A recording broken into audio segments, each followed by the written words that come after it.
Föderaalne juurdlusbüroo FBI saadab lähikuudel Eesti Keskkriminaalpolitseisse tööle küberkuritegevuse spetsialisti.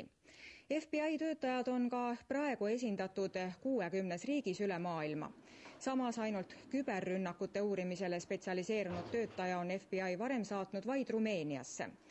Täna Tallinnas viibinud FBI küberdivisjoni abidirektor Sean Henry ütles, et Tallinnasse saadetakse küberrünnakute spetsialist sellepärast, et siinsete võimudega on hea koostöö.